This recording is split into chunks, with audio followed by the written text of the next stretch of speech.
Welcome back to another episode of Questions and Answers. My name is Scott Wilkinson. I'm a professional body piercer. And what we're doing today is you guys are sending in some questions to me, and I'm doing my best to answer all those piercing questions. And we will eventually run out of time, so get your questions in quick as possible. So behind the camera over there, we also have Jared, who's going to be asking a lot of these questions, kind of going through the forum. So, thanks for joining us today. We really appreciate you having you. Glad you guys are here. Hello, Tanya. Nice to see you. So a first question that we got that's real common is we want to get an industrial piercing. Mm-hmm. Is it okay to get it as two separate pieces and then connect them together once it's healed up? Because some piercers advocate that. Or should it just be one bar at one time, heal them at the same time, and why? For sure. What Jared's asking here is like the bar, when it's going across, can you get two separate bars or does it have to be the single bar? And I will always advocate going for the single bar. The reason being is no matter how good your piercing is done, two separate bars, your body migrates and those angles might adjust. It needs to heal at the perfect angle for things to heal properly. A lot of times if you can get them separately healed up, it may seem like an easier heal, but you won't be able to put that bar in without the bumps happening afterwards. So heal it up with one bar. So BB Fan asks, does a Helix piercing hurt? So on the grand scale of things, what do you think? Is it about average? It's a piercing. A piercing's a piercing. It's always going to be scary, but it's not as bad as you would expect. Generally, stubbing your toe, biting your lip, biting your tongue, all these things hurt more than the piercing does. It's just scary, so it's totally worth it. It's the healing process. It takes a long time. That's what's frustrating about piercing. So not really the moment of the piercing. It's kind of the soreness afterwards. Not if you find a good piercer. That makes a big difference.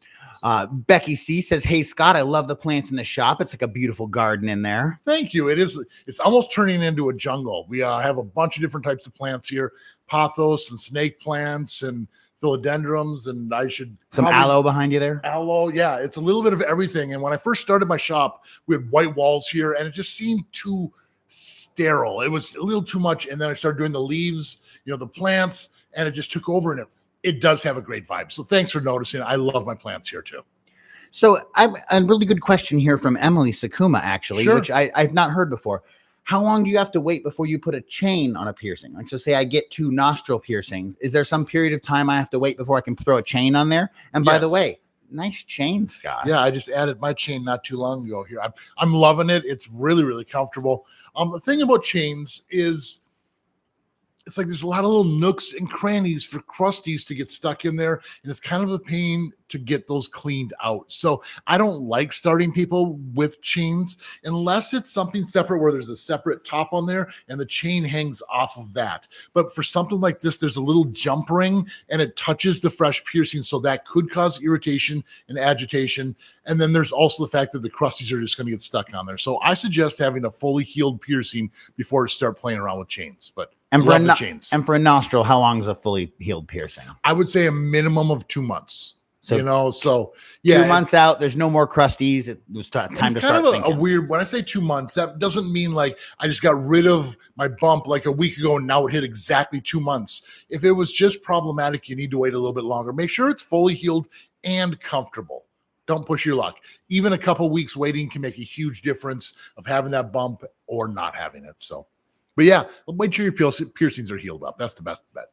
We're super glad everyone's here. Hello to Joseph and Eustace and Tal. We're happy you guys could make it. Summer Wise wants to know, of course, all right, there we are. There. Is it better to get an eyebrow pierced with a curved or a straight barbell? And then should you change it? So I guess if you got with one rather than the other, would you change? Is it worth it? I have seen people heal them up with straight barbells. I honestly don't understand how or why they heal up, because normally when we do the piercing and we lift the tissue up, it almost creates a natural curve when you're pulling it up. So when you do the piercing, it almost seems like the skin's more taut with the straight, but when you put the curve in there, all that skin relaxes and kind of goes in. So heal it with a curved barbell. Straight ones generally don't heal as good, and they're way more likely to reject out. I have seen them heal, but I would say curved is the proper way to go. And you don't need to change them out. Some piercers will put in a lot of extra room for swelling. I personally don't. I don't think there's that much extra swelling, and I haven't seen too many issues where the beads actually ever go in. So I generally go about the size of the actual piercing on that one. Interesting. So you don't really upsize eyebrows much. No, I really don't. I've never had problems with things getting pulled in. And since that, I just kind of going more taunt and everything seems to heal just as good. And if there's no swelling, if we have the extra room, that can cause the crusties to get pulled inside. So if it's more taunt, there's less movement and they heal better. It almost heals better. Yeah. Shot Blood wants to know if it's safe to gauge your tongue. And by gauge your tongue, we mean stretch it out to a larger size. For sure. Tongues are actually fairly easy to stretch out. They're not too painful if you wait the right amount of time. It's because we're technically going between the two muscles, which is like the connective tissue. So it's easy just to kind of separate that tissue. Now, when you do this, the issue is the jewelry is going to get bigger and bigger and bigger in your mouth. And it's tough finding jewelry to fit properly. And the chance of doing more damage to your teeth and gums definitely goes through the roof. So you need to be careful, find the right jewelry. A lot of people just stretch and just put random jewelry like, oh, it's the next size, it's the next size. And that's when damage can be done. So you have to wear appropriate size jewelry. Yeah, it's safe to do. It's just, it could be more damaging to your tongue if you're not careful. And it's fairly rare. Like even when you go to a place like the APP, like do you run into a lot of people with large gauge tongue? Correct. Well, not as much. I mean, if I were to say there's one piercing that is retired faster than all of the others, it's probably the tongue. People kind of like, they'll have it for like, I don't know, 3 to 5 years. And some people like, I'm just kind of over it. And they just kind of get rid of the piercing. They do a little bit of damage to their teeth. They retire the piercing. But then again, I've known people who've had the piercing for 20 plus years. But so in my experience, more people retire that one faster than any other piercing. That's an interesting observation. And if you're a piercer, I'm curious what your observation is on that too. I mean, it to me, it seems like that's the shortest amount. And people don't take it because it's rejecting or they get infected. I think they just get bored with it. They're just bored or done with it. Yep. Interesting. Mm-hmm. Quang is a very fun, a very interesting question. So if we get a crooked piercing from sleeping on it, can we then sleep on the crooked piercing in order to make it straight again? That's some mighty control you would have if you could control in the direction. So I mean, maybe instead of sleep, like let's say if we just took a piece of tape or something and forced it the way we wanted it to go, could we have control over like putting it back, or probably not? Should we just let it heal up and re-pierce it? So this is kind of on another subject, but kind of pull it all back together. Back in the day when we used to very rarely do septum piercings. Since it's such a difficult piercing and we didn't do them as often, they mostly came out crooked.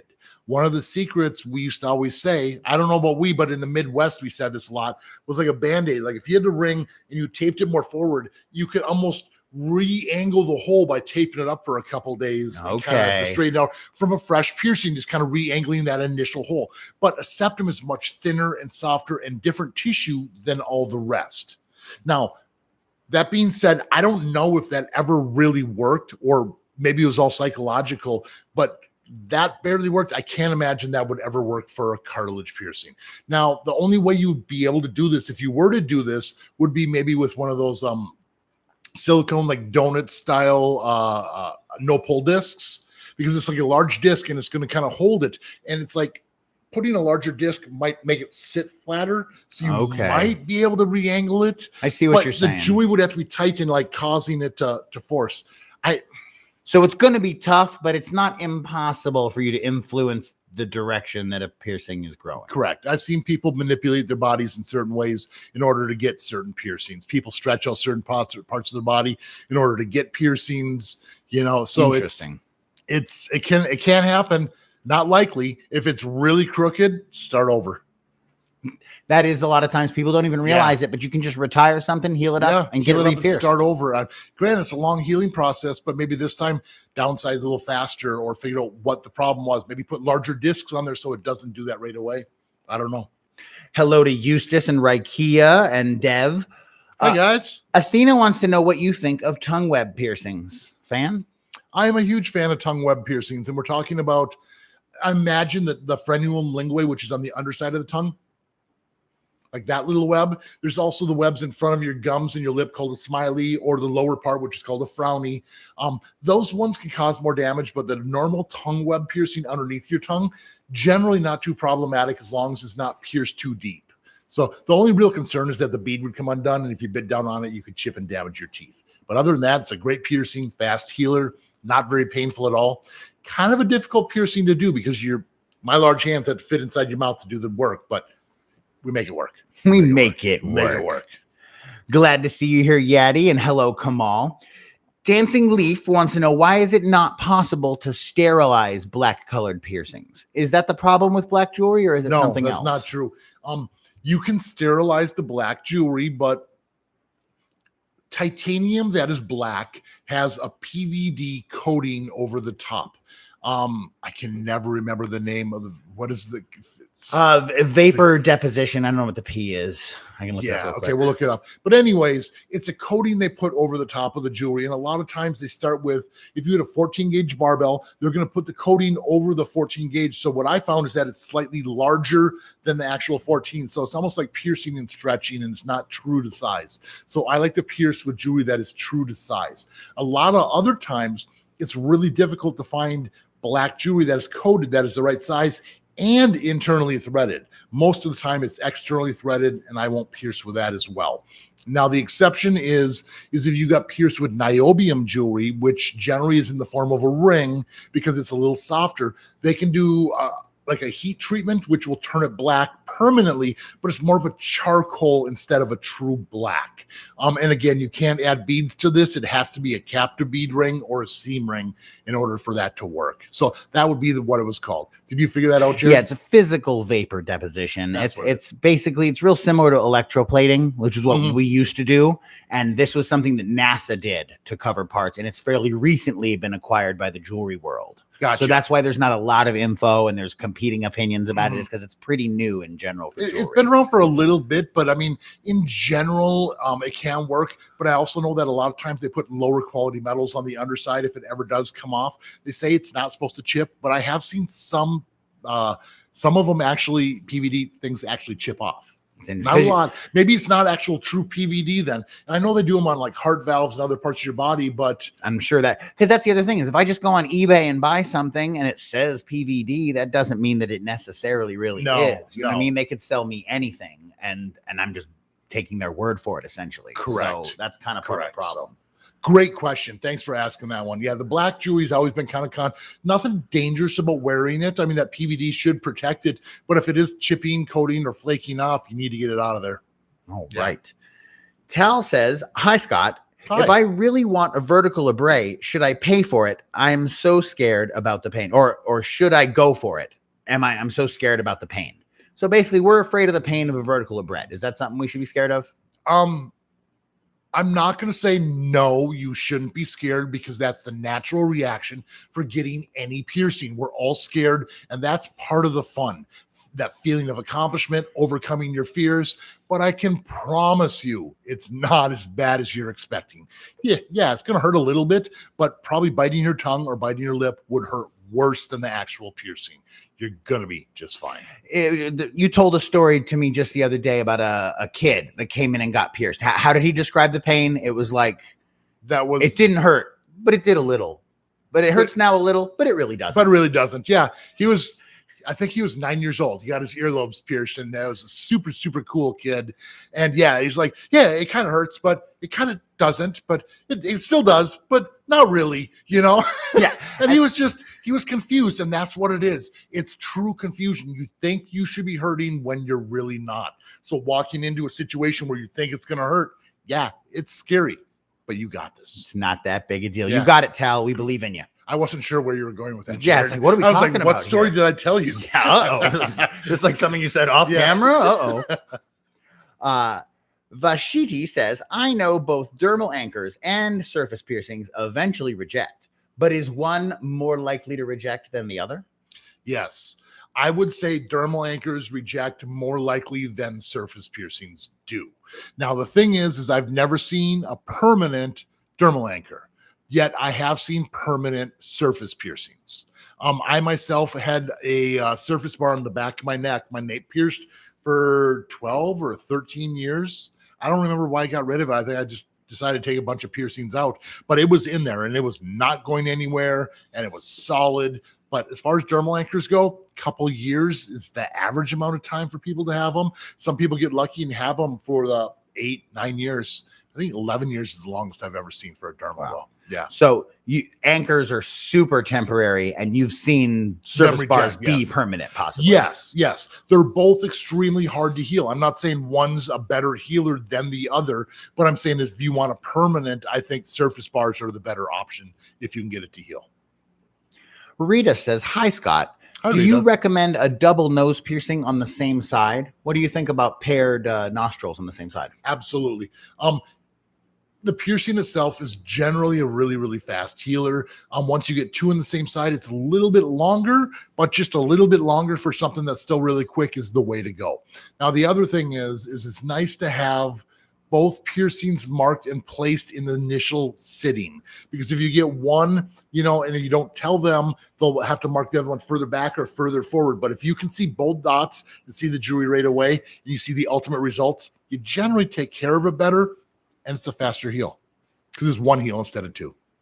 So go for it. Just do it. Yeah. And it's kind of a rare look. I enjoy to see it because it seems like most people do pair opposite sides. They don't always go for the double tap. For a while there was a lot of doubles on one side, but now it's like 1 on each side. It's not as common to get 2 on the one. Nice. Brug to Cigarette Scod said, "Is it normal for nostril piercings to still have liquid coming out of it even if it's healed?" Nostrils, the nostril piercings. Yeah. You might get a little crusties from here and there, but I mean, for the most part. What about a liquid drip? What would that mean? It's not working its way through the nostril hole, the piercing hole. If the hole's big enough, maybe.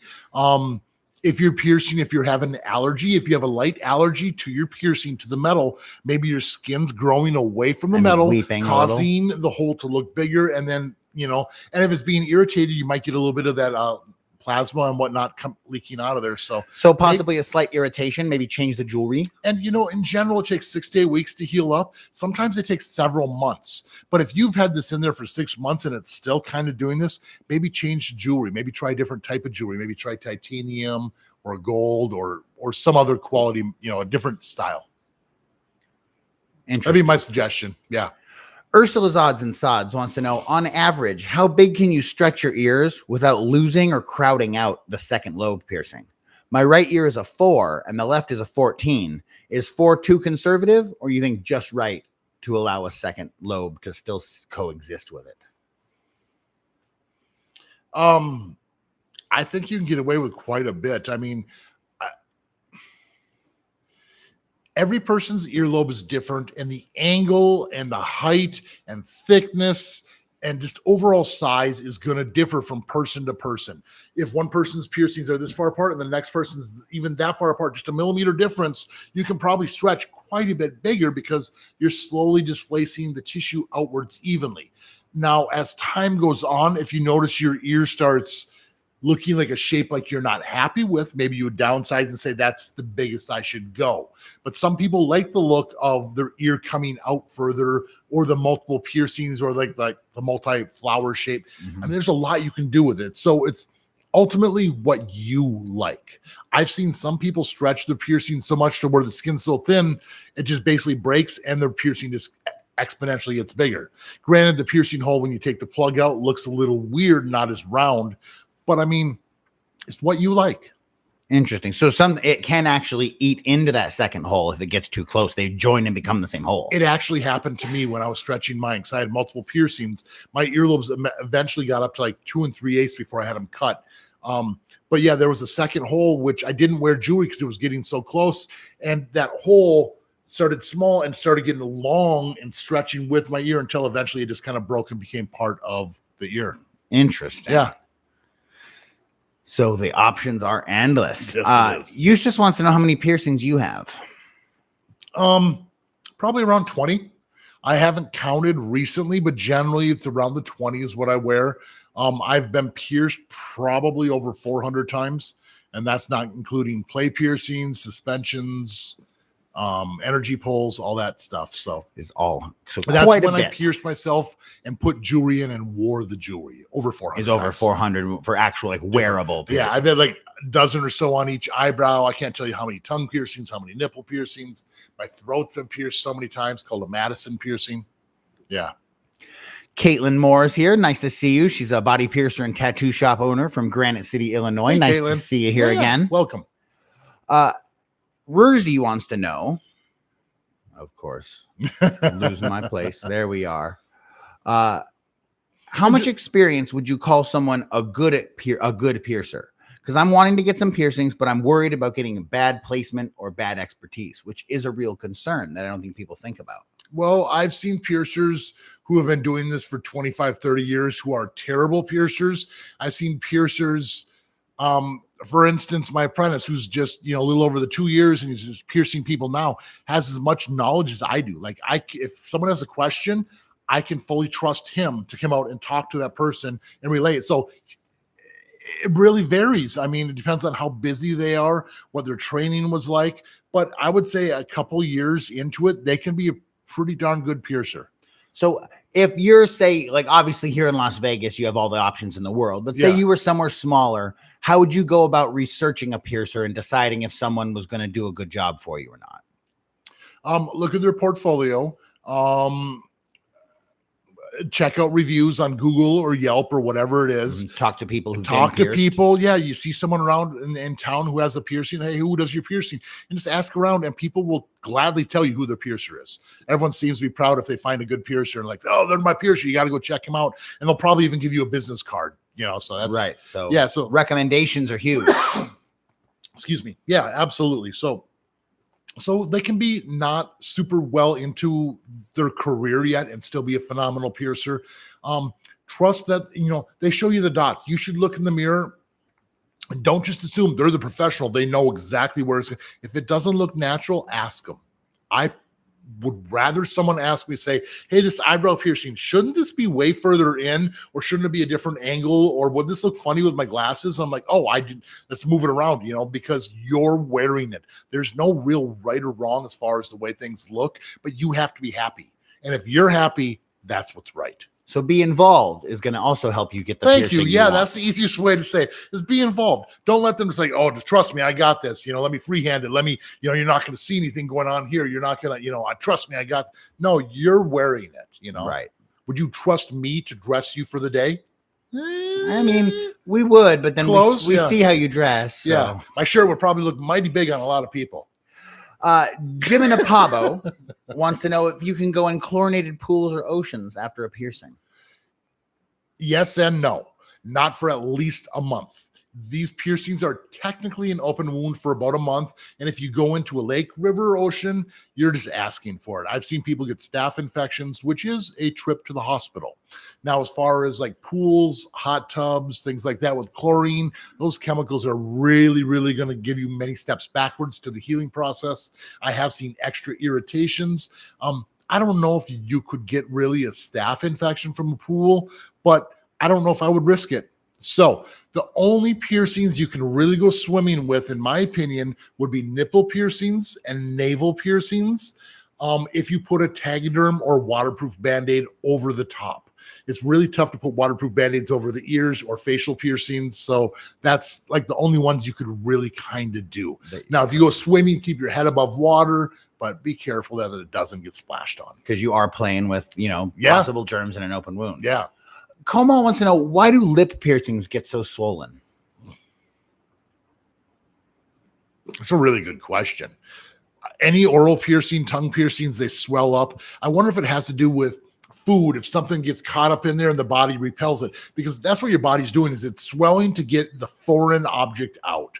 Generally, you swell 3 to 5 days, seems to be the average. And after that, the body gives up and says, you know what? It's staying in there. And that's when it just kind of heals it. But I imagine there's more, because we're eating, the things get in there. The body has to repel things that might get stuck into our lips or cheeks. That's interesting. It's a theory. Right? It's a theory. I'm really not sure why it's more, but similar with martial arts, you know what I mean? Like you get punched in the mouth, your lips are going to swell up. What do you guys think? Let me know in the comments here. What are our theories? Yeah, what are the theories here? Why do lip or oral piercings swell more than others?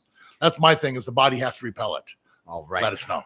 Rubies has read that not all faces would fit a Medusa. So how do I know if it would fit me? A little sticker isn't bad, but you know it's not a piercing. My vertical labret was not the same as the stickers. So the cool idea Rubles has here is Rubies is putting little stickers in a spot to kind of check it out and see if you want to wear a piercing. Sure. What do you think about that? I think it's a fantastic idea. You can always use makeup, a little tiny marker, make sure you can erase it off there too.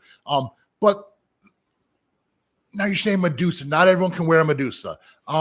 You're right. Some people do have a web on the backside, which means it's anatomy dependent. And if that web comes all the way down, you can't put that disc back there without.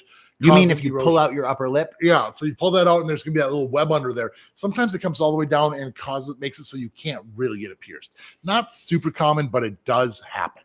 Now, the other reason why I would say is you wouldn't want to get pierced is if you didn't have a very symmetrical face and like maybe you had a broken nose or your nose was really crooked, that would accentuate and make it look more crooked.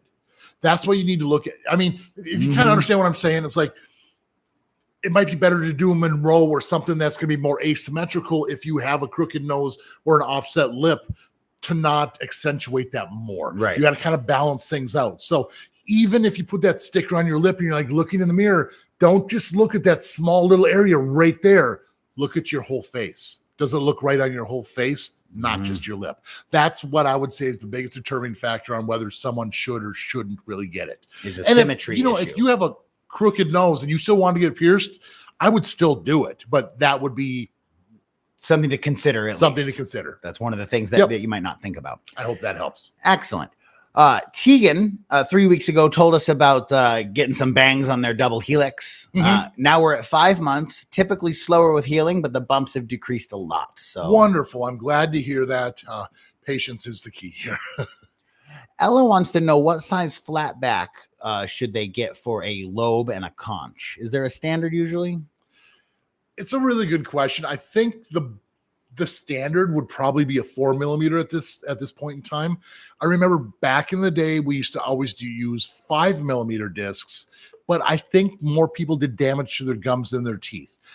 3 millimeters can be okay, but the 3 millimeter disc is more likely to get sucked in and cause issues where the skin would grow over the top. So in my opinion, I think 4 millimeter is the standard. Is it the same for ear piercings? I would say the same for ears.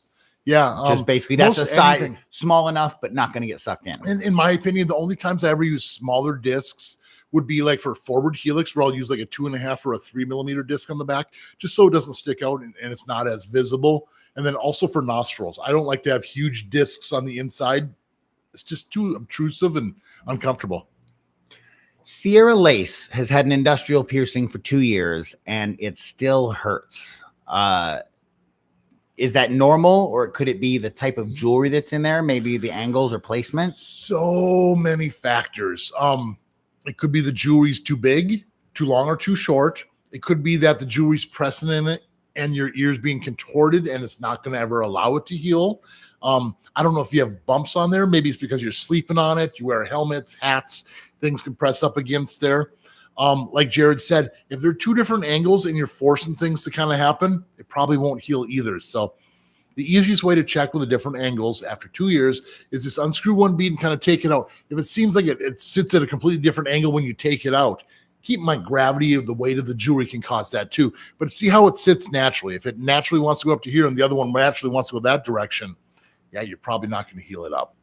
But that would probably be my biggest thing is probably the angles of the piercing, or an allergy to cheaper metals. Right. So try a different piece of jewelry could just fix the problem possibly too. If you have a piercer you trust, go ahead and talk to them and ask them about it. Hey, can you check this out and see if these healed at the right angles? Is the metal, why is it 2 years and it's not healed yet? I mean, it's possible it might stay irritated that long, but it sucks if it does. So find the source of the problem. Nicoletta says, hi, how are you? Good. How are you doing? Now, Damien B has a friend who just pierced her nipples herself. Okay. What are the risks associated with self-piercing your disease? Nipples? That's a pretty serious risk. Yep, that's the quickest one. I always like to tell everyone. Also, I bet if she stood in the mirror and looked, that they're not actually probably straight. Yeah, They're not straight and level. So what if they're crooked? I mean, as far as that goes, like I would make sure the big thing is I don't want to get a disease from something so simple where I could have paid a couple dollars and went to a professional and had it done, where I'm not going to get any sort of bloodborne pathogen disease and have straight piercings and allow them to heal faster, right? And have the appropriate size jewelry and have it less painful and quicker. I can just kind of keep going, I guess. It's true. There's a lot of things like that. People don't realize the stuff that they don't know. Yeah. You know what I mean? All the little details that they don't know. Like people that think they just start doing their own tattoos because they think it's just a matter of drawing a picture. But it's like, well, how deep and what needles? And they don't even like, what do you mean there's different needles? You know what I mean? Like people don't know what they don't know. Correct. Well, I mean, think about this. It's like hepatitis can live weeks easily without a host. And that's a transmittable disease. And if you're not careful about this and you're piercing, you're introducing that to your body, you can get that disease fairly easily if you're reckless about it. It's like having unprotected sex. Not many of us would ever do that anymore. You know, you need to be safe. And otherwise, you're just rolling the dice. It's the same thing. So if you wouldn't have unprotected sex, you shouldn't be piercing yourself at home either. It's kind of a similar type of gamble, but people don't look at it that way. I just don't think they think of the reality of actual infections, but you can look up some like pictures on Google of the horror stories that like, because if you get an infection and have to go get it dealt with by a doctor, it's going to cause a deformity in most likely in wherever that spot is, in your ear or in your nipple or whatever. You know, it's funny we talk about this because I've pierced a lot of doctors recently, and I always ask them, especially ER doctors, and I'm like, what kind of things do you see for piercings in the ER room? And like, we just wish people would stop piercing themselves. Like we're constantly digging jewelry out of people's bodies, improper things in there, because it's just, that's what it all comes from in the ER room, is like people too embarrassed to go in to get a genital piercing or to do this, or it's like, I'll save a couple bucks, or it's. And those are the people that end up in the ER. In the ER. Wow. The ER, not just a normal doctor, the ER, to have things cut out and removed. I don't know, Damien. So tell your friend that Scott says bad idea. It's a bad idea. Andrew Collins says, hey, Scott, I'm a piercer. Was talking to another piercer and wanted some insight from you. Sure. I pierce nipples and navels at a 14. They do it at a 12. What's your say and why? Ooh, I love this debate. Now, I personally think 12s are better if you can support it. Now, the issue is the industry gives all our jewelry options in mostly 14s. So even when I have done 12 gauge piercings, most people downsize to the 14. Plus, the other thing is a lot of society is afraid of the slightly larger gauge piercings. Like, oh, you do it bigger than normal. Doesn't matter how much bigger it is. It's bigger than normal. Now, 12 is more comfortable. I personally stretch my nipple piercings out because it's just more comfortable in general. Larger stuff is better. Now, I wish it could become the norm, but right now, most jewelry companies don't give you all of the options. So that's why I personally do 14s unless someone requests larger, and then I will do larger if you want. So 12 from like a functional piercing standpoint is great and maybe even a little better, but it's just so limiting in jewelry that a 14 is an acceptable choice. And the thing is like internally threaded jewelry and threadless jewelry is kind of universal between the 14 and the 12, but anything else out there, everything, the standard seems to be 14.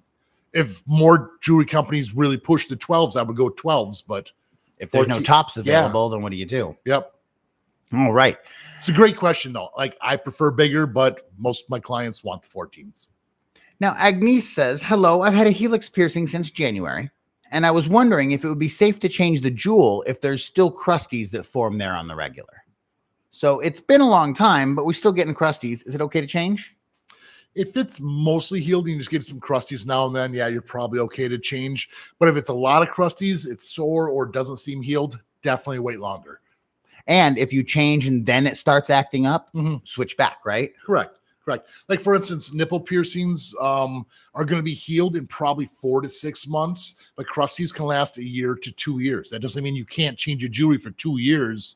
You can totally change it once they're healed. So Bander really wants a Smiley, but is afraid of infection. What do I do? Is that pretty common on a Smiley? Or it seems like inside your mouth, probably infection's probably a little more rare. I've seen inflammation, but I don't know if I've ever seen an infected Smiley. That doesn't mean it can't happen. So don't push your luck. But right. But in general, if you just use a regular like alcohol-free mouthwash, that piercing heals so fast compared to almost everything else on your body. Within a couple weeks, you're going to be done. It's just going to be swollen, kind of feel like you have a little canker sore, a little tenderness up there, but it's a pretty easy piercing. The biggest concern there is gum erosion or enamel erosion on your teeth. So just be careful it's not doing damage that way. Otherwise, infection's pretty low. Faco says, hey, Scott. Hi. I got a surface piercing about 20 days ago, and I just realized that they put in a plastic barbell. I really want to keep the piercing, but as far as I know, plastic barbells are really bad. Help me. All right.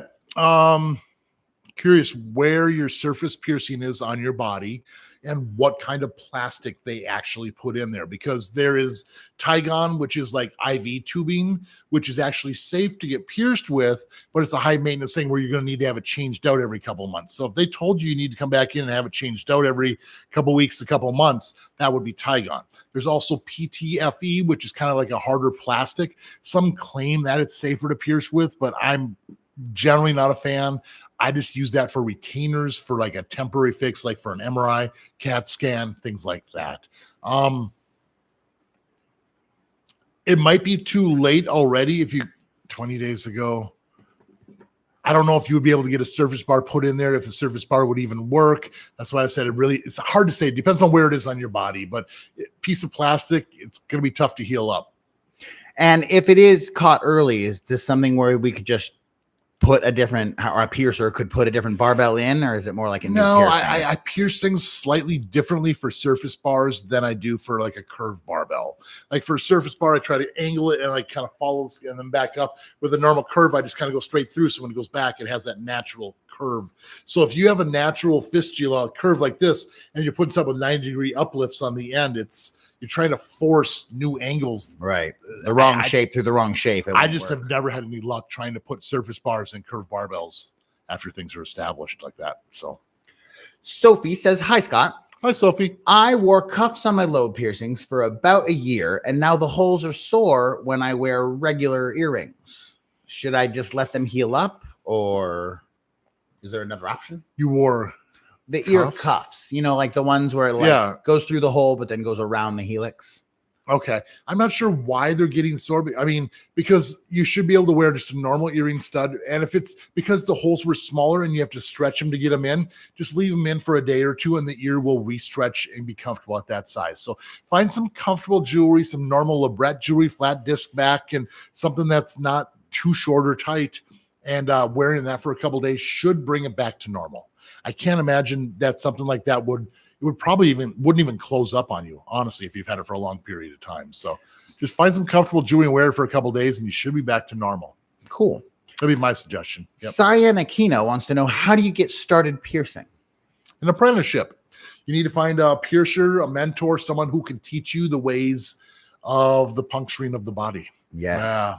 And so that's generally like blacksmithing. That's still how that's done. You find a person and work alongside them and learn on the job. Correct. Because it makes sense. It's not like an academic thing. You have to see all the different piercings. I mean, there are some schools for piercing, but I mean, not a whole lot that I really trust for as far as full schools. And there's a lot of seminars and things you can take, which they highly encourage that you do a full apprenticeship as well. So it's just like a bunch of additional knowledge. So get as many sources of knowledge as you possibly can, but also find a mentor, someone who can watch you and teach you basically the ways. It's not an easy thing to do. You kind of have to build up a reputation, not a reputation, but just it is kind of a reputation of safety, a reputation of doing a good job, straight piercings. Yeah. So there's a lot of things you got to build up, and having a good mentor to get you in the right direction is what you need to do. It's not easy. So you just got to kind of get pierced by them, get to know your piercer, and then slowly work your way into the apprenticeship. Sevda got a left nostril pierced on May 28th for their birthday, and we are obsessed. Mm-hmm. It's been peachy keen so far using the NeilMed Fine Mist, and so a personal thank you for recommending the NeilMed. It's keeping us safe and healthy. I really, really did not believe in a lot of these wound wash sprays when they first came out. I was just like, saltwater soaks all the way. I've been doing it for years. There's nothing better. No, the NeilMed spray, the wound wash sprays are better. When you have sterile saline, less is more. Just get the crusties off there. And they heal up good, and it makes you want more. So I love that. Congratulations, and you're not alone. This is a great question because I've definitely heard this, and I don't know if it's like a falsehood that's floating around the internet or if it's real. Is there a chance that you could get a nipple piercing and completely desensitize your nipples, like sever some kind of nerve and ruin them? Is that a thing? No, just straight up no. I'm just going to say no. I've never met anyone who's lost sensitivity directly. It's one of those things like if you pierce this ear, you can lose, all the feeling in the side of your face or whatever. Right. Or if you get your tongue pierced, they'll cut out your tongue because you'll hit a nerve. Exactly. It's a bunch of wives' tale and just a lot of BS. I don't believe it. I mean, the nipple is a cluster of nerves. It's like a bunch of them. So if you did a piercing, you might get one or two of them, but you're not going to get rid of that huge sensory area. So it's going to either generally stay the same or enhance. That's everything I've read seems to indicate that it's an enhancement in sensitivity. Yeah. Actually, it becomes more sensitive. Yep. Interesting. So if you already have super hypersensitive nipples, might not be the best idea to get them pierced if you already have them too sensitive. Because it could some people will say like, I can't even have anything touching them ever. And it's like, well, then don't add more things to it. Right. So, don't hang things from them if you don't like contact. Yeah. All right. So and any tips or tricks you would say is just basically like to become a piercer would be form a relationship with a piercer in your area. Like go around and meet them and express your interest. Get to know them. Don't be annoying. Don't bother them every day. Say, can I have an apprenticeship today? Can I have an apprenticeship? Get pierced by them. Ask them questions. Let them know you're interested in apprenticeship. And if they're ever looking, you're interested, and that's about as far as you need to, and every couple of months, ask them, say, hey, you looking for an apprentice yet? Simple question. We have some thanks from Emily. Hey, Scott, you answered my question about my dahlias healing unevenly a couple weeks ago. The right one swelling has finally gone down. Now they're both downsized and look awesome. Super cool, Emily. Glad to hear it. Awesome. It's scary when you get pierced and you look and like, oh, they're crooked. They're wrong.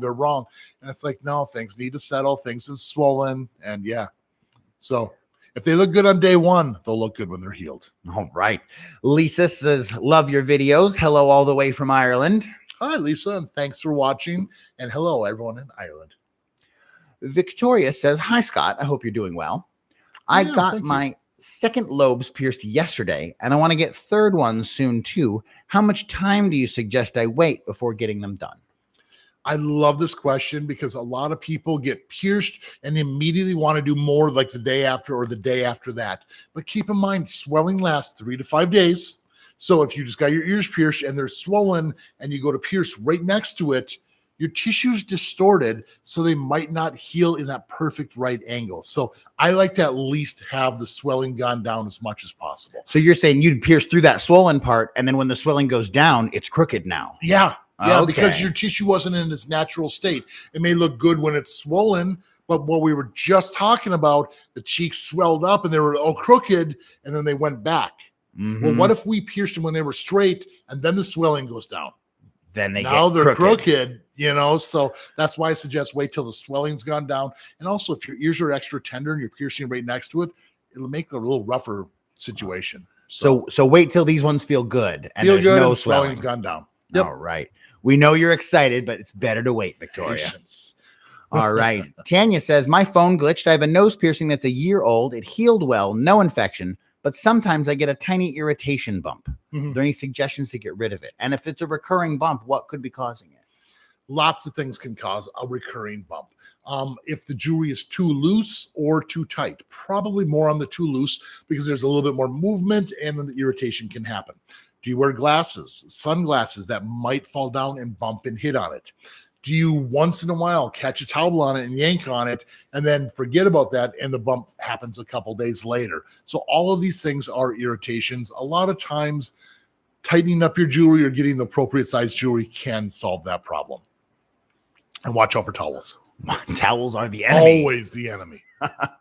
Eunice says, hey, Scott, love your videos. Your daughter recommended your videws to me, and because of you, I got a Helix piercing. Awesome. Eunice might mean her daughter and not your daughter because I don't have a daughter. I don't have any daughter. No but we're glad that other people's daughters are recommending you as well. Yes. So we're glad you enjoy your Helix. You're probably just getting started, Eunice. You keep watching these videos. You know, it's a matter of time. I hope no one's going around there saying they're my daughter. That'd be weird. They could be. I mean, you get some street cred from that, Scott, from the internet. Juliet wants to know your opinion on cheek piercings because she wants to get hers done.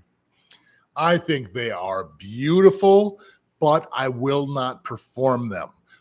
There's someone named Elaine Angel who actually had her cheeks pierced. She's a very famous piercer, and her salivary glands have migrated, kind of went in there. She can kind of leak out of her cheeks and so forth. Because of permanent issues like this, I don't want to be part of it. So if there's a chance of a long-term damage, I'm not in it. I don't really do them. Now, to my understanding, if you go in front of the molars, you should be okay with that, but I still just don't perform them. The most I will do would be dahlias. But yeah, if you're going to do it, make sure they're nice and even in front of the molars, and you should be it's okay. going to be a long healing process too. Expect probably a year. Swelling fluctuates back and forth. You're going to start off with 1-inch barbells in your cheeks, so you're going to stick out. Excuse me. So yeah. Daniela says, what do you think about titanium G23? Is that a particular mixture of titanium? Yeah.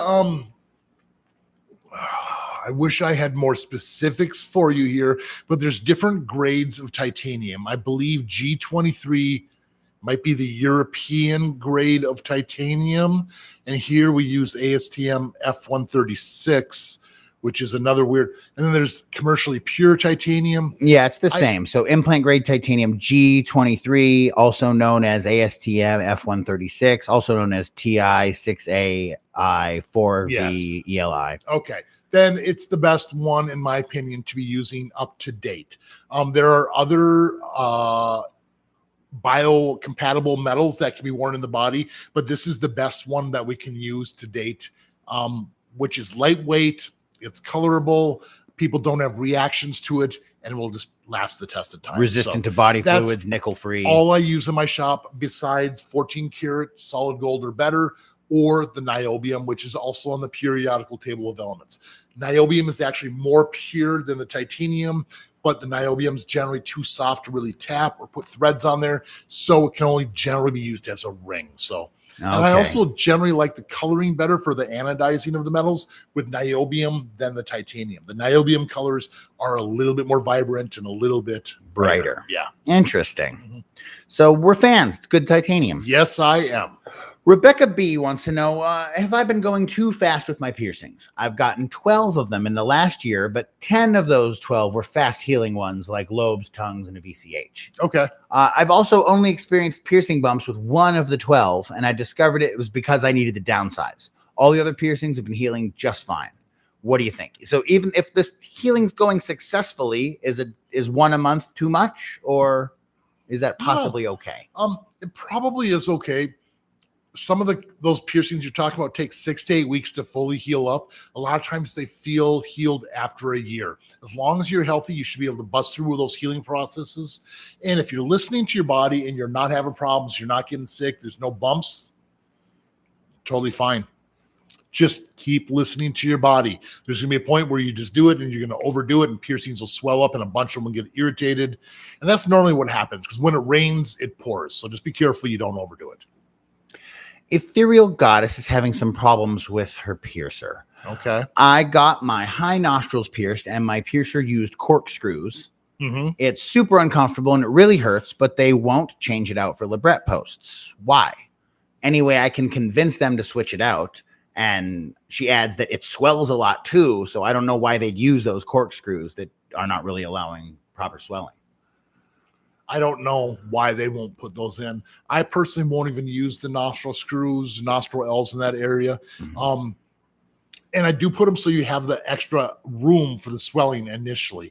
They're way more comfortable. Maybe find a different piercer if they refuse to use them. Because, I mean, it's the common, most up-to-date way to do it is with the threadless jewelry in there. Now, what size? Is that a really extra small labret? Is it possible the piercer just doesn't carry that piece of jewelry? That could be it. They may not just even have it, so it's not an option for them. They just say no. Finding someone that carries Invictus body jewelry, Neil metal jewelry, People's jewelry. There's a lot of brands who make a threadless 18 gauge, which will fit really, really comfortably for you. So maybe find a piercer who will do that for you if they won't. So it is the better option. Like when I had mine done, mine were done with fishtails, which are extra long nostril screws. And like like when I wore a hollow plug in my nose, you could see the metal hanging down.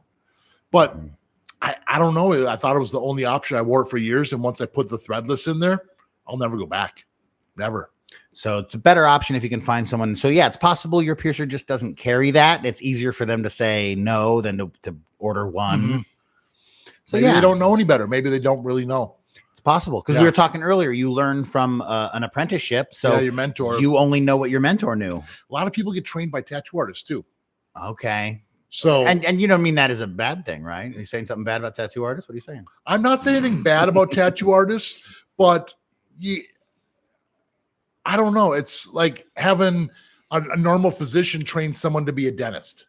I see. Well, they're both in the same kind of field, the body art field, but just like hairdressers can't train a piercer, right? As tattoo artists can't train a piercer, as a hairdresser can't train someone to tattoo, and a piercer can't train someone to style hair. It goes in every direction. You just take a razor and you just shave. So, well, it's easy for you. Some of us do a little bit more. Spice Burger says, "Love your videos." Thank you. Thanks for watching. Appreciate you having you here. Trivial Broker says, "Hi, Scott. Just a quick question. I want to get both my nostrils pierced to keep the symmetry. Would it be possible to get them both done at once, or is it better to wait with nostrils?" Both at once. They're both really fast healing processes. If you're already doing a wound wash spray to clean in the morning, no extra work to do the other side. And why deal with the month and a half to 2 months of healing one side and then start over when you can be done in the month and a half to 2 months, and that's it. So get them both done at the same time. Way easier. Pow 933 says, "For how long should I put salted water in my piercing? I have an upper lobe that was doing great until it got caught with my mask, and now it doesn't heal. It's not infected, but it's not cured." Okay. So first of all, make sure that if you're doing the salt water, you're measuring exactly perfect. Measuring cup, measuring spoon, non-iodized sea salt and distilled or filtered water. Otherwise, if you don't have access, if you have access, use a wound wash spray, which is sterile saline solution pre-mixed in a can, where you just spray it on your piercing, let the crusties soften, and you wipe them off. Otherwise, mixing up is just trying to mix up your own saline, but it needs to be super, super precise. Now, on with the masks, if you're still wearing masks, sometimes wearing a mask extender, which goes around the back of your neck instead of behind your ears. They're like little things you can buy on Amazon. You can even take a paper clip. Even make it out of a little piece of plastic. All kinds of things. But take it off the back of your ears so you don't do this again, because it's so easy just to do that little catch, and that's weeks of healing. So yeah, get the mask off your ears, and if you can find that wound wash spray, that would help quite a bit. Yeah, because a little clarification from that. It's possible that the sea salt is too harsh, that maybe they're mixing that sea salt water too strongly. That is why I say you got to measure it exactly. Too much salt. More is not better. It's far, far worse. It's going to dry it out, extra irritation, extra bumps. And the same thing if you have the wrong salts, and that doesn't work either. So, and the issue is everyone gets lazy. You might use measuring spoon, like I got this, and before you know it, you're dumping in way too much salt and you have more problems. So wound wash is the answer. And the last thing I want to say is emu oil. If you can get a hold of some of that, put a little dab of emu oil, put that on your piercing where it's irritated, and that can help calm it down a little bit faster as well. Nicoletta has a nipple piercing and wants to know when we can consider downsizing and swimming. I was also thinking of getting the other nipple pierced, but I'm concerned about it messing with my breasts once I decide to have a child. And Nicoletta clarifies that she has seen your recent video on that, but still wants your opinion anyway. I was just gonna plug the new video here. Yeah, because we did just put out a video about a week and a half ago about nursing and nipple piercing. So yeah, there's no concern. I mean, if you're looking to get pregnant soon, definitely wait. But I mean, how soon did you get it done? 3 months? We don't have a time frame. Just we want to know how long should we wait before swimming and downsizing though. You would need to put a waterproof Band-Aid over there for up to a month if you're going swimming. After a month, it's fairly closed. If it still seems like it's an open wound, I would wait longer or continue to put that waterproof Band-Aid on there. If you're in the newer stages, if it's still in the healing process, get the other one done so you deal with one healing process instead of two. The only other thing I would say is if you're healing a lot of other things, like if you have a tattoo and a couple other piercings, getting more piercings isn't going to speed up the healing process. And just for people that haven't seen the video and aren't going to go check, the short answer is nipple piercings do not mess with your ability to nurse, correct? Correct. You can get all the piercings you want, and later in your life, you'll be able to take them out and nurse children. Correct. It's like there's between, I think, like 3 or 4 milk ducts, 3 to 4, all the way up to like 12 in each nipple. And the milk ducts are kind of like veins where they can kind of roll when we do the piercing. So we're kind of more or less going around them. And unless you've had your nipples pierced in so many directions all the way around and it's full of scar tissue, it's probably not going to be an issue. So one piercing won't cause any issues. All right. So no big deal. Yeah. Spiceburger wants to know what would happen if a piercer pierced you and you don't have the right anatomy for a piercing. And if they're also asking about how to send your face in for the what should I get pierced, and just send your pictures to piercingwithscott@gmail.com. Yes. Yes. If a piercer pierced you and you don't have the right anatomy, it's going to cause massive bumps and it's probably going to reject out. For instance, if you had your belly button and there's no ridge on there and it was really flat, you might have the piercing for a couple months, but it's going to stay red the whole time, and the skin will get less and less until the body repels it completely out of the body. Same thing can happen with the eyebrow where the skin's too tight, bridges where there's not enough skin and it goes right against the bone. That one can even be more dangerous because you get bone erosion. And once in a while, you'll also see this with nipples, because if the nipple is completely flat to the breast and it doesn't protrude, those can also reject out. So that's kind of what we're saying by anatomy dependent. Even cartilage ones, like you can force things to happen. It's going to be bumps, forever healing process if it even works at all. So the piercer will take your money and poke the hole, but you're unlikely to be able to actually heal it and wear jewelry and look good. Find a piercer you trust, someone who's not just money hungry and wants your dollar and doesn't care about your piercing. I care about all my piercings that I do, and I want to make sure everyone's happy and everyone's going to heal things in the long term, because I want you to come back. Right. And successful piercing is part of that. I want you to be happy. I want you to come back, and I want to be part of that process. Jinx Karma Daily is looking for a new piercer. What red flags should I look out for, and what are some green flags? Someone who's willing to talk to you, someone who's friendly, someone who has the experience and gives you options. You know, there's a lot of shops here in Vegas that don't offer any sort of jewelry options. Like, oh, I want to get this pierced. This is what you get. I hope you like a green gem. You know, that's not a good piercing experience. So you should walk in, feel comfortable, welcome. You should have some things to kind of pick from, some different options. And if you ask questions and your piercer can't answer them, that's a red flag. If they can answer your questions, or they even say, I don't know, let me look into it, and they get back to you really quick, that's another green flag. I mean, someone's willing to learn and will find that information before doing something that's dangerous. So those are some things, you should feel comfortable with them like any other professional. If there's smoking in the shop, there's animals running around, if it seems dirty, red flag.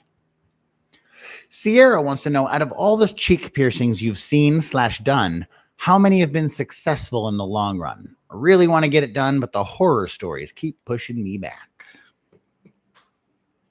Most of them are pretty successful. It's a long healing process, and I would say the unsuccessful ones are mostly the people who don't want to deal with that healing process anymore, and they take them out.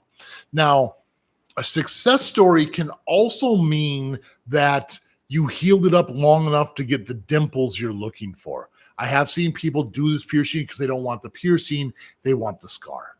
Okay, so which is really interesting, having like little dimple scars on both sides. So, wearing it long enough just to get those little scars. How long is that? How long would I have to wear something Probably just to scar? 4 to 6 months, I would say. Okay. For it to be a good to heal, basically. Yeah, it's gonna be a little bit. Yeah. Interesting. So, but most people are successful. It's just when you go that far back, that's when it's unsuccessful. I suppose unsuccessful too is biting down and damaging your teeth. That's not successful. And that is a risk. So you got to be careful about that. Placement's huge for that one too. Kelly says, "Hi Scott, I like your shirt." Hi Kelly, thank you. I like it too. It's really comfortable and I like this color. Maddie wants to know, do all lip piercings cause gum and teeth erosion? I love the look of lip piercings, but I'm terrified of messing up my teeth. I may just get a vertical labret. If you're truly paranoid about it, I would say go with the vertical labret or a gestrum. Those are going to be the best ones. Now, a lot of the higher lip, higher lip piercings. Lip piercings on the upper part of your lip instead of lower are generally up into the gums, and they don't cause as much gum erosion or problems, except for Monroes that go right against your eye tooth. So if you go a little bit to the side, inside or out, that can help that erosion. Now, as far as labrets go, if they're angled a little bit down and it goes higher up into the teeth and you downsize to a small bar, it shouldn't cause that problem. But everyone's anatomy is different. Every piercer is different. So you need to find someone you trust and get it in the right spot and talk to that piercer about it. But if you're truly nervous, the vertical labret's probably the answer. All right. My right earlobe piercing is off-centered, and I want to know if I should center the piercing before I start to gauge it. I probably would if I were you. It depends on how far off it is and how big you actually want to stretch your ear. If you're going to be going up like an inch or something like that, if it's only a millimeter off, you probably won't ever be able to tell the difference. But if you're only going to go up a couple sizes and it's already visible, it's still going to be visible. So now the other factor is if you've had that piercing for 10, 20 years, it might not ever close and you might not have that option too, unless you go to the doctor and have it sewn up. Will Jones wants to know, if you have scar tissue for a really long time, does the scar tissue remover eventually stop working, and will it hurt your skin? Or do you feel like the scar tissue remover is even okay to use on super old scars? It's great for old scars too. It worked well for me. The one I use is called Medusa. And if I remember right, when I read the instructions, it can take up to 6 months to have full effect. I don't remember it ever causing any trauma to the other tissue around it. It mainly just broke down the scar tissue and discoloration on the outside. The other skin seemed to be totally fine. If any of you have used this, let us know in the comments what you think of the scar tissue remover, if it's caused issues on the skin outside of the scar, but I have not had any issues with it. And I imagine the longer you use it, the more it'll work. Right. But there might be a point where your body just won't break it down anymore too. I'm not 100% sure. Interesting. Yeah. Diana has an interesting problem. Okay. Today, we're getting a vertical labret lip piercing. Okay. But we have braces, and tomorrow we'll be going to the dentist. Is there going to be problems? Are we going to be able to open our mouth super wide with a new vertical labret piercing with a brand new? It is an issue. Reschedule one or the other is what I would suggest. Now, if this is a braces dentist appointment, it's probably just to like maybe tighten the braces up. So it wouldn't be necessarily drilling and filling. Mm-hmm. It would just be like a get in there for a second, and probably has to happen regularly. Yeah, but the next day you're going to have a lot of crusties. You're going to be swollen and it's going to be tender. And if you have to open your mouth and the dentist is pulling and like, that's going to suck. It could get kind of painful. I don't really know. So even having like a week difference, like, you know, that maybe would make a difference. Yeah, get the braces taken care of today and see if you can reschedule for tomorrow and get it pierced. And that might be plenty of difference. You could be totally fine, but I would lean more towards on the side of caution than the gamble on that one. So talk to your piercer. Your piercer would understand, say, hey, after my brace is done, can I do this tomorrow instead of today? And they're probably going to be okay with it. Interesting. So let us know how that comes out, Dan. Yeah, we're curious. Daniela says, hi, I have a question regarding surface piercings. I got my chest done when I was 16, but I ended up taking it out because it was crooked. If I want to get it done again, will it be harder to pierce the second time? Is there going to be like some existing scar tissue that messes anything up? There's probably going to be some existing scar tissue, but not enough to mess it up. The needles are sharp enough to where they're going to create their own path, unless the hole has not closed up. But I've never seen a surface piercing that just permanently stayed open like that. So it's going to close up. And if you're nervous about it, get that scar tissue remover and kind of break it down. Okay. So as the softer the area is, then, you know, there's less to worry about. All right. Just lost my place, of course. And also just let everyone know we're going to be a couple weeks out again before we do another live broadcast like this.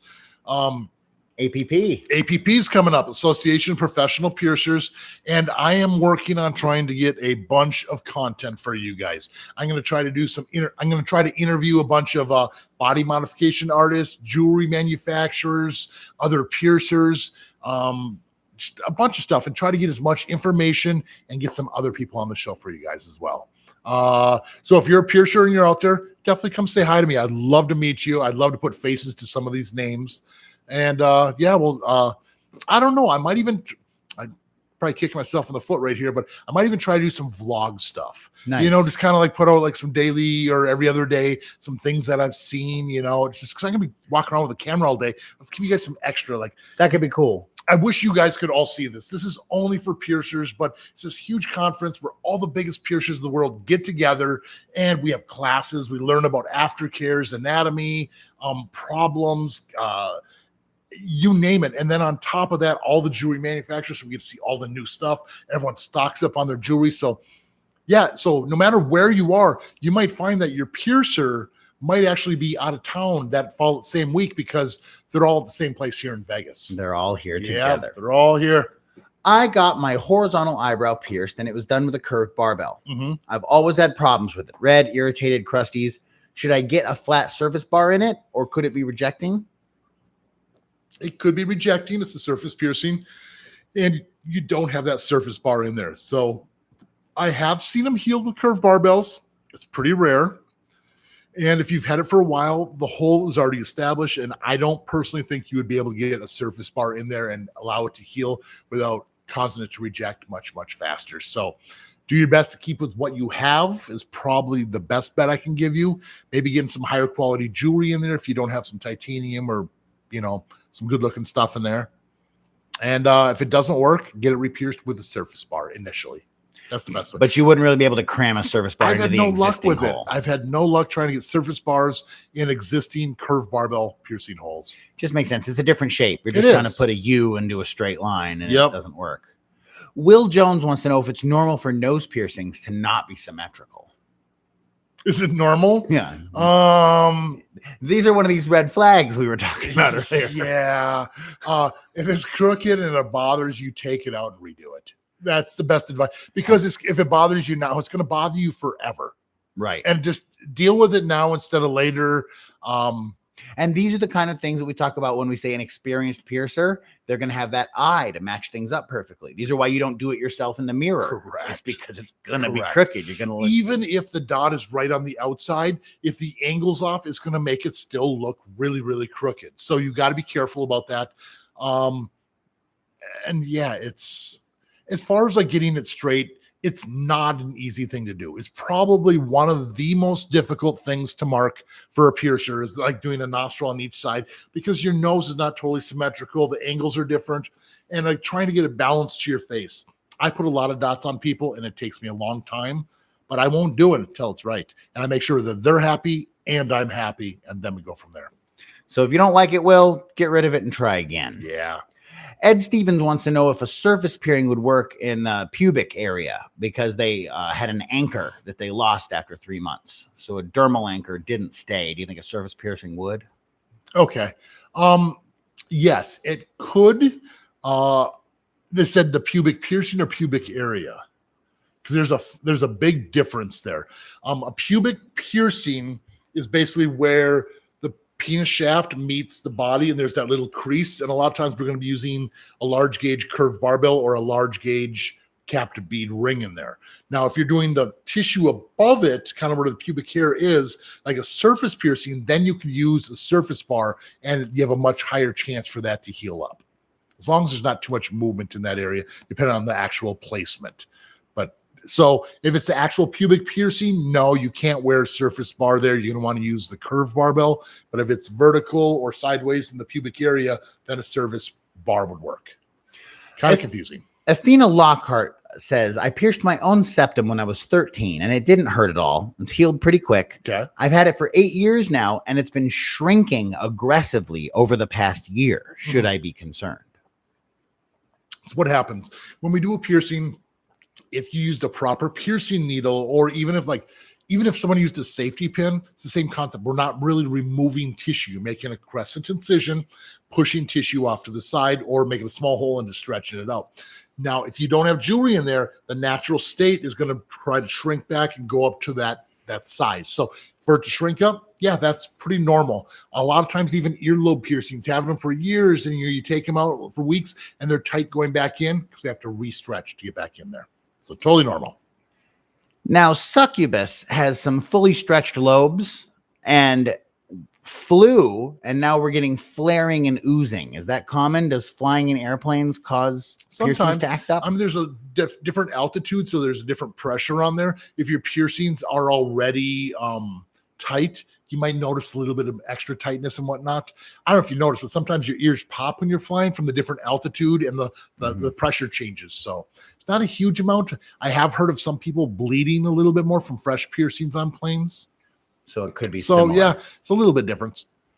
Hot Dog wants to know, what should I do if the inside of my lip is healing over the flat back of my piercing? Okay. If it's getting pulled in, that's not an issue. If you have to pop it out because the skin's actually closing up over the top, get a longer post. So you're saying it should be inset a little bit, like it should make a little pocket. Yeah, okay, a little nest or a little pocket for it to rest in. That happened to all my lip piercings, and it would never sealed over the top. Just a little bit of a pocket. But if you have to like pop it out, like the skin's closing up around it, get a longer post, maybe a larger disc in the back, some different jewelry, because you don't want that to close up over the top. No, and it's just going to irritate the piercing, cause a problem. For real. Hi, I've had my Helix for about 6 months. It doesn't hurt or have any crusting anymore, but it sometimes randomly turns red and gets warm and is annoying. Is this normal, and should I consider it healed? It's mostly healed, so congratulations on that. But sometimes it does take a year plus before things are so comfortable that we can sleep on it, twist and contort it without causing too many issues. I've had my ears punched, basically, which is a large gauge piercing with removed tissue, and they're fully healed. These things are 20 plus years old, and once a year I'll sleep on them like, man, my ear's sore today. So it doesn't even matter. I mean, you don't even have to have piercings to have your ear fold over and wake up and go, my ear feels weird today. It's the same concept. That makes sense. Yeah. Artless Alexis says, is there any way I could get an eyebrow piercing without having to pluck some of the hairs? Can I still get it waxed and laminated or threaded? So how does eyebrow care and eyebrow piercings work together? Your piercing is going to take probably a minimum of 2 months to heal up. I don't suggest getting plucked, waxed, any of that. If you can, especially right around that area, you can go a little bit. It's so easy to re-irritate and cause that area to re-swell that you got to be careful about it. So make sure you're pretty well healed up. I don't have the best solid answer on this one. If it hurts, don't do it. That's the only way I can really say it. Yeah. And irritating the piercings, not worth it.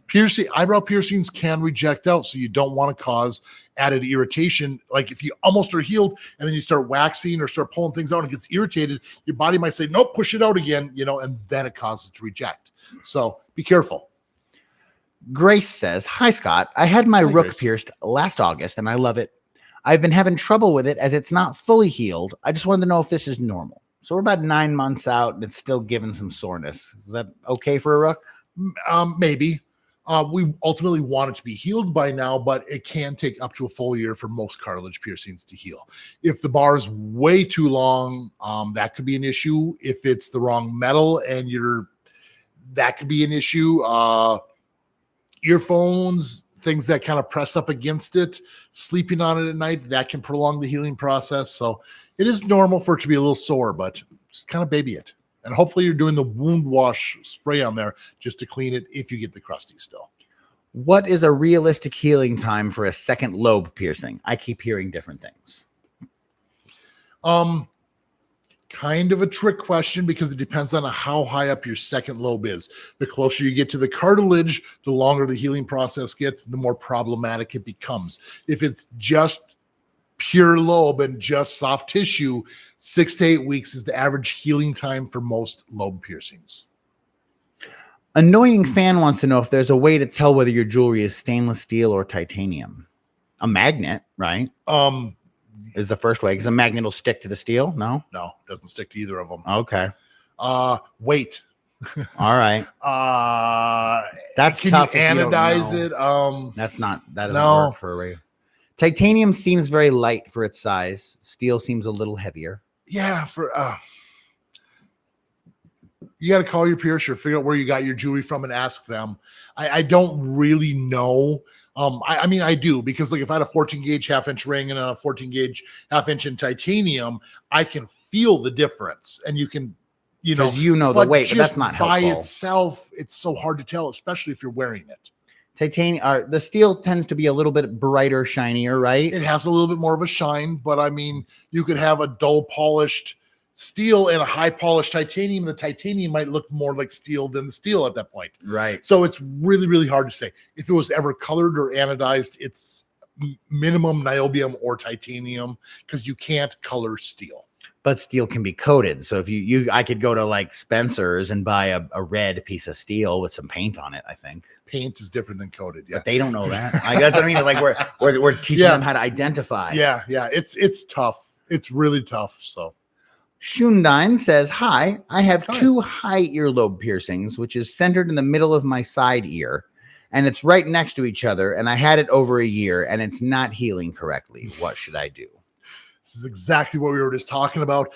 When you start getting from the lobe into the cartilage, like the middle part of this ear, for some reason, that's way rougher of a heal than just a standard helix on the top.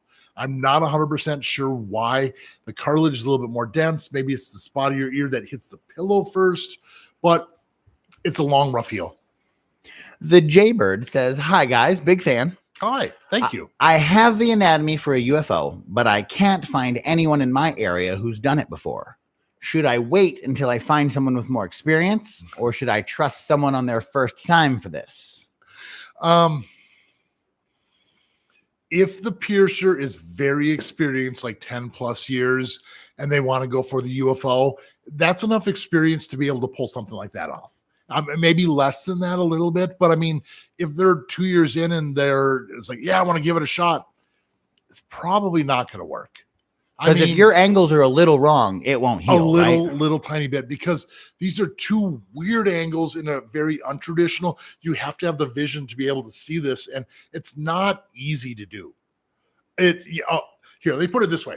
I just did one last week on one of my regular customers, and I had my apprentice, who's now a piercer, Jose, sitting in a watch. And once we did the piercing, like he watched it, and I looked up, or my customer left the room. I'm like, "What'd you think, Jose?" And he's like, "I don't ever want to do one of those." Because just the angle. That was just dead serious. I don't ever want to do one of those. It's so hard to see the angles. It's so rewarding to get it right. When you're experienced, a good challenge like that is awesome. And I'm going to get it right for my customer. I'm not going to send them away where they're in pain the whole time and never have it heal. So that's what you're kind of weighing out. So find the right piercer. If for they your have own healing and well-being, yeah. Find a good piercer who knows what they're doing with this one. Huge difference. Yeah. And if you don't know what a UFO is, it's an orbital between the forward helix and the Rook. Look them up. They're awesome. Carlos says, hi, Scott. Hey, Carlos. I've recently started my ear stretching journey, and I've read online that acrylic is not a good material to stretch with.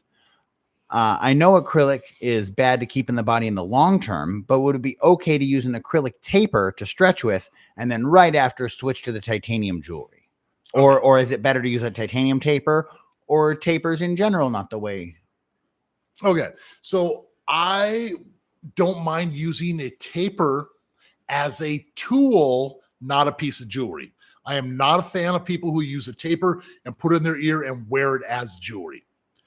The equivalent that I look at it as is like wearing a hammer in your earlobes. It's wearing a tool. Now, the tool is only meant to stretch one size at a time. So if you were to buy a taper and you're at a 10 gauge, don't buy a 6 gauge because like, oh, I'll save a couple sizes, I'll just do a little bit at a time. You're going to mess your ears up.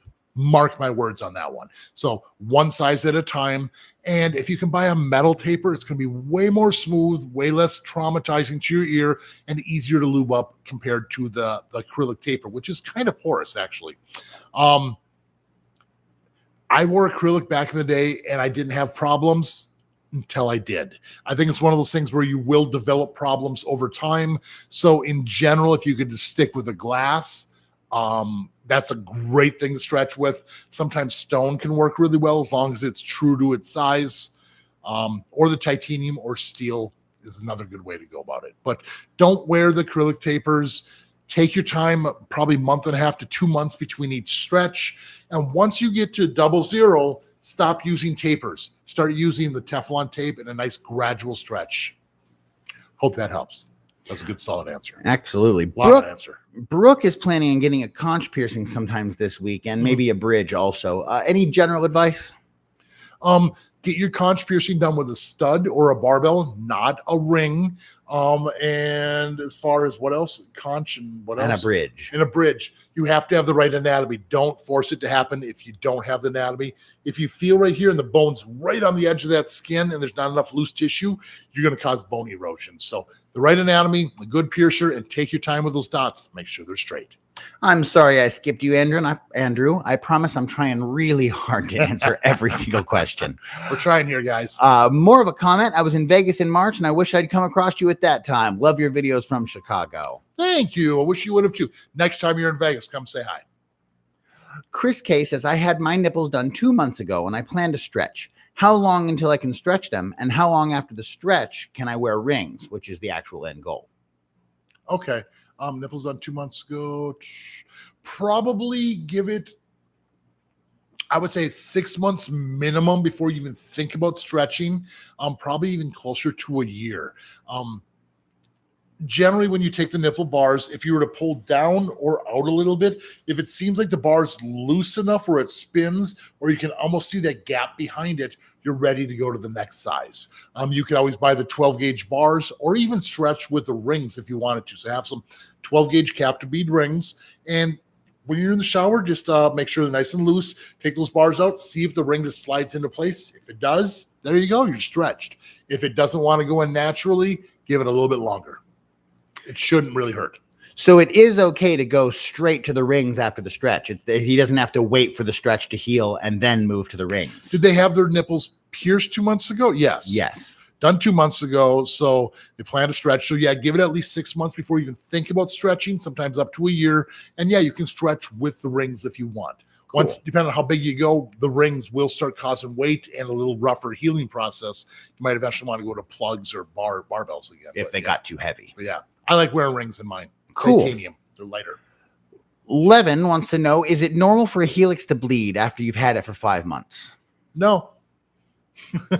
Not to scare you, but no, it's not normal. That means it got ripped or torn or something happened where it's causing a problem. Make sure it's not your jewelry where it has a nick or a burr too tight where it's causing that bleeding. Something's going on somewhere. So figure it out. Maybe better quality jewelry, different aftercare, or figure out where in your lifestyle you're causing that irritation. MX Nobody says, I consider piercings to be a significant medical event. I use it as a time to pamper myself and rest with a cup of soap. Might have meant soup. I don't know. I hope soup. I don't know. I'll rest with a cup of soap, feeling clean. You know what? I agree. I ask people all the time, like when they come in, like, so what else you got going on for the rest of the day? And most people are like, I'm just chilling. I'm like, cool, starting the healing process. And that's what it is, allowing your body to relax. You're stressed out. So go enjoy a good meal, take a nap, and do that. It is a little leave of absence from the world and just try to heal and relax and let your body do its thing. Great point. And a cup of soup or soap is nice. Nice little cup of soap. Keep us all right. All right. Next up, we have Stephanie says, hi, I hope y'all are doing good. About jewelry, I have this huge Lovisa haul, and it would suck if I can't use any of my old faves. What exactly is cheaper jewelry, and can I get away with my Lovisa type metals? I honestly don't know what Lovisa is. I'm in the process of searching. Jared's going to figure that out for us. A lot of times if you get a huge haul and you didn't spend that much money, it's probably lower end jewelry. Sometimes it's lower end steel jewelry where there can be some nickel in there, which can cause some irritations and problems. Some people don't have irritations to that at all. Now, also on lower end jewelry, they'll claim, oh, this is surgical steel or titanium, and the wearing surface is that metal, but sometimes the fancier clusters and things on top and bottom might be a mystery metal, which can still cause irritation. So, no, I got the hiccups all on and off today here. So that kind of depends on whether it's a higher end or lower end jewelry. And then also externally threaded is generally assigned for lower end jewelry. Externally threaded means the threads are on the outside of the shaft instead of going into. So if the ball has little threads and it goes into the post, that's internally. Generally, that's signed for a higher quality metal. Lovisa is a brand. It seems like largely surgical steel and a lot of like gold plating, gold and silver plating, rose gold plating. So it's not necessarily like it's likely biocompatible. It looks like perhaps. Okay. If you trust what they say that it's made of. And then also when you look at this, if they claim surgical steel is a overused blanket term for something that seems to be safe. There's many grades of surgical steel. What you're looking for is 316L or LVM surgical stainless steel. That's the best grade of metal you can use. There's other grades of surgical steel which have higher amounts of nickel in there, which causes a lot more problems. So be careful with the general term surgical steel. Athena wants to know if you can get more than one tongue piercing, like in the middle and then just a little more forward or back from it. A lot of times when people want multiple piercings, we need to plan ahead for this. I recently did a triple tongue piercing on a girl where we actually placed the things and she came back and got it finished up. Pretty cool. So yes, you can. I don't like to do multiple piercings in one sitting. It just seems to be a little bit too much. The only time I'll ever really do it is like venom piercings. But if you wanted like 3 normal tongue piercings, I would turn you away from that. So you'd plan it out but just pierce the first one only. Yes. And the first session, I'm going to put 3 dots on you or 2 dots or whatever you want. Say this is what your ultimate goal is. Then I would say, okay, let's start with the back one, then go the forward, then we'll try the sides or whatever would work best for your situation. Because the swelling of each one affects the others. Plan ahead and tell your piercer your future plans, what you want to do in that area. We don't need to know everything you're doing on every ear and your nipple, your body, and your genitals. We just need to know for the tongue if you plan to get more than one. Interesting. Same thing with lobes, kind of. You know what I mean? If you have an overall plan, let them know so that we can. I'm here to get earlobes pierced. Like you plan on getting more. Like, oh yeah, I want to fill it up. I want to do this, this, and this. Cool. We need to mark this out so it's in the right place then for that. Plan ahead for these. Plan ahead.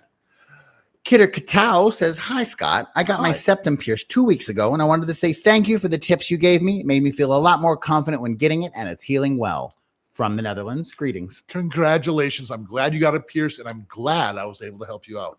So awesome, people getting pierced and just keeping the piercing movement alive. Does piercing through scar tissue take longer to heal than through untouched tissue?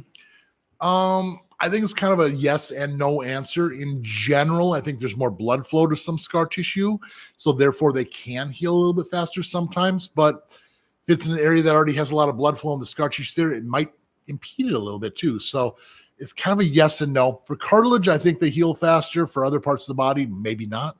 Interesting. I don't know. Yeah. Rook has ears that are stretched out to a 4 right now, and we have plugs in. When is it safe to switch to tunnels?